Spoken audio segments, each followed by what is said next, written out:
the hound dog, sing to it, wear the tuxedo, top hat, and all they had was just one little request. They requested that Elvis may be allowed to wear his blue suede shoes, so I said, okay. No, they're only blue suede shoes. No, it's not an opening to go wild. No, he's not going to, Steve. Steve. He hung up. But not before he said that Elvis can wear them. As long as they're nailed to the floor. Okay. Well, let's work on the other problem. What is the other guest's name? The other guest's name is Jerry Lee Lewis. And the song he wants to sing is Great Balls of Fire. Jerry Lee Lewis sings great.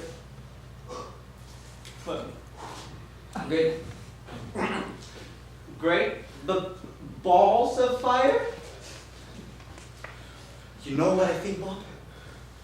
I think Elvis Presley opened a very dangerous door on the Belton Bell show last month.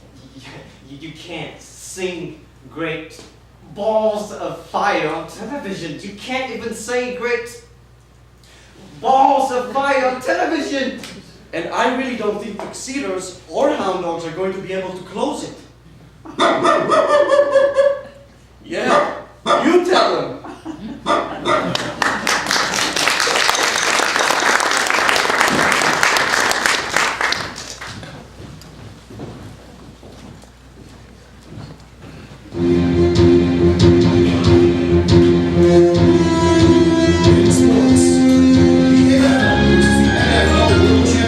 Game at Los Angeles Memorial Coliseum is only a few days away, or as some are calling it, the Super Bowl.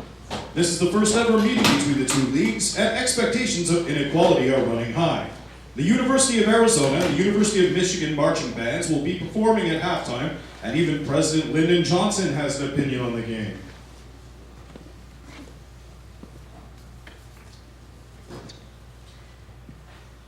I have this recurrent dream that I'm in the Garden of Paradise and I'm Eve and Elvis Presley is Adam, and one day he offered me an apple and I dove on it. But this little dream is not my imagination. It really did happen. Let me set the scene. It was 3 a.m. a Sunday night, rain, windy. It's a terrible night. My hair under a hat. I was wearing sweatpants, sneakers, and a sweatshirt that says Sinatra. And I'm standing in line at this Memphis supermarket. I'd gone out to get eggs, milk, diapers, and just got carried away. No one was there. My 2 kids, sleeping. I couldn't sleep. I told my husband, we need so much stuff, I am going out. And so I went wild, up and down the aisles, even checking out things I never look at, because who cares? I got the time. Now finally, I'm at the checkout counter, and I have a cart full. I mean, a gigantic cart full. And I remember thinking, the bananas. I forgot the bananas. And my kids need to have bananas. Now, I myself have a potassium deficiency. I'm trying to eat one every day. So does my husband. We're basically big banana eaters. So I turn my cart around and head to the fruit aisle. And did you ever notice how the bananas are always way at the end of the fruit aisle? They put them there because they want you to walk past everything just to get to the bananas. It's like the milk. Ever notice how they put the milk at the furthest corner of the store so as to have you walk past everything just to get to the milk? Well, anyway, there they are, the bananas. And I reach and I take a bunch. Actually, actually the last bunch. And I hear this voice say, Miss, do you know if there's any more bananas? I turn. There's a man there, a little frightening, in this big empty store. And he's pointing to this now empty shelf of bananas, of which I'm holding the last bunch of, about 8. A man with a black hat, black leather jacket, black pants, black leather boots, and dark, can't see through shades. And he's pointing to my bananas. And I'm thinking, I got here first. They're from my family, my potassium deficient family. I'm not about to come here tomorrow just for bananas, which is exactly what I'll have to do if I give half to this man.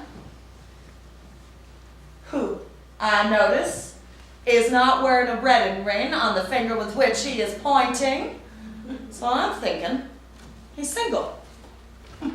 He can come here anytime he wants. Not like me, who has middle of the night shopping sprees just to keep even with life as it's chasing me down. Or maybe he's cheating a lot, and he forgot to put his wedding ring back on, having just come from his mistress's house here at 3 a.m. wanting some bananas. Well, anyway, without making any judgments, I turn to the man and say, I don't think there are anymore. And now I casually start looking around as if a banana bunch may be hiding inside the mangoes or the avocados. And I'm bobbing my head, clutching my banana bunch, lifting my neck, peering into and over some pineapple. Then I'm thinking, what if he's a motorcycle freak? Some wacko, and needs these for some initiation rite, and he's about to leave me here stuck and bleeding in the middle of the fruit aisle, mumbling, help me, as nectarines are bouncing off my head and my life force is slowly coursing out of me. So I quickly decide that I'm going to conclude with, no, I don't think there are anymore.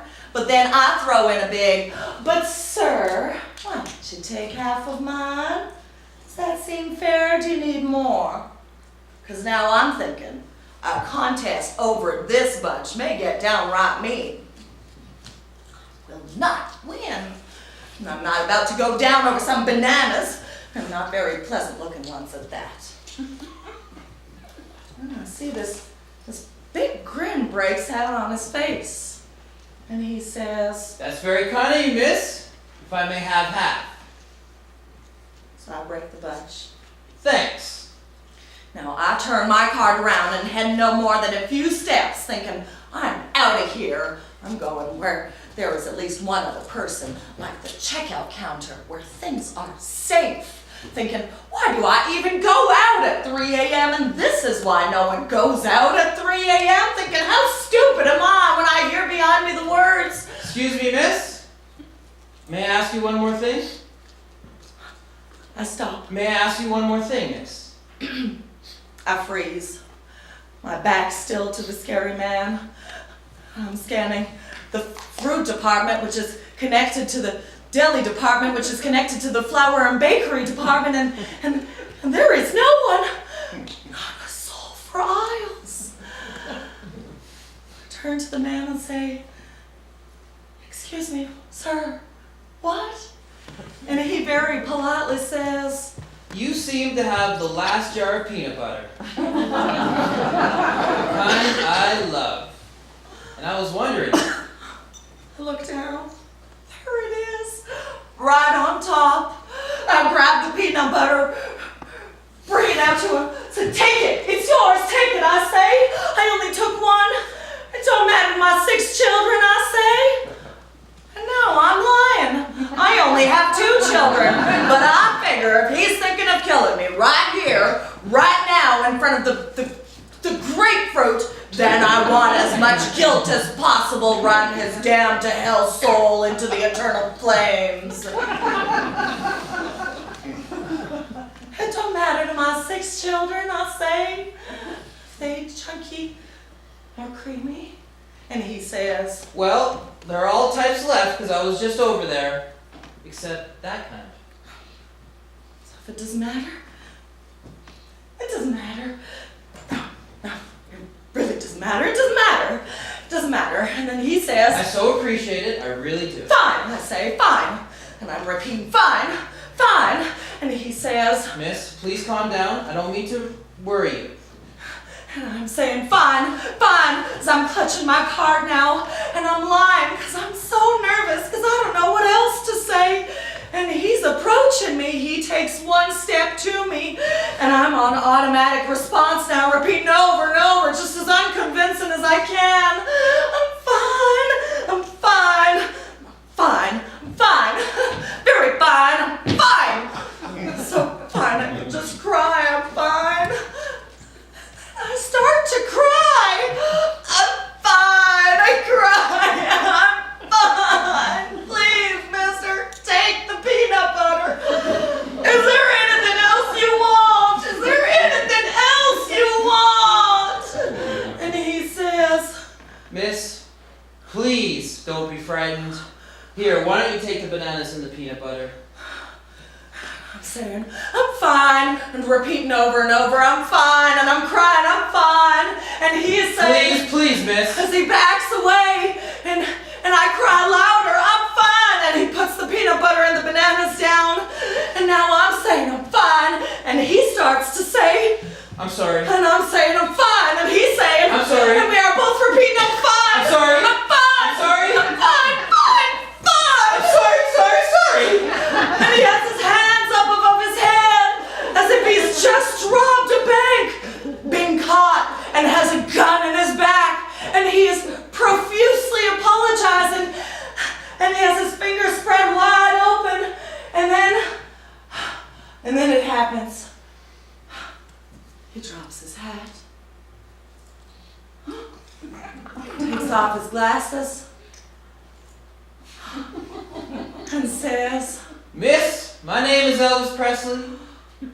Please do not scream or be frightened. And I wish you'd accept my apology from the bottom of my heart.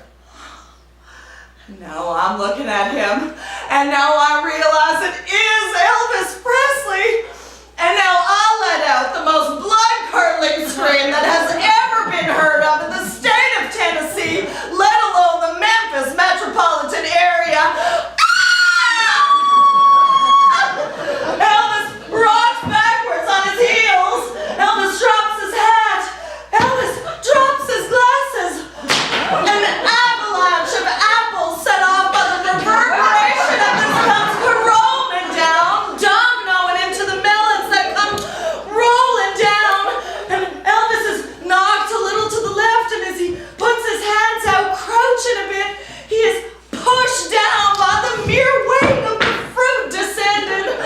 Apples are now bounding off his chest, and I'm standing over atop him screaming again, but not because I'm frightened, because I'm no longer frightened at all, but rather because of what I have now done to this man, this king of Memphis, who has helped so many people and children, who has done so much for so many. And here I have pelted him with apples and melons, and see now that the plums have begun a fresh assault upon his head. So I throw my body in front of the apples, trying to protect him, because he is down on the ground now. He is helpless. Back, I say, back, fruit! Do you not know who this is? I'm trying to command them like God. Stay away from him, apples! I shout as if I'm now Eve, protecting the king from the forbidden fruit here in the garden at 3 a.m. And he is saying, It's all right. I'm all right. and then I fall, and I'm falling backwards, falling, and I feel these hands, these big hands. I have you. I hear. At that point, I just let my body go. I let everything go. I could feel the apples, the melons, the plums hitting my legs. And I fell, and I fell. And I looked up, and there was his face. I bet Eve had never seen a face so sweet. His beautiful face smiling, looking down on me. I remember thinking, this is it. This is the highlight of my life. 3 a.m. Nobody sees it. Nobody's gonna believe it. And I looked up, and he had an apple in his hand. And I took a bite of it, and handing it to me said, Would you like a taste? and I did. Oh yes, I did. The next thing I remember, we were at the checkout counter, for which he insisted on paying for. He walked me to my car, put my bags in my trunk, and said, Miss,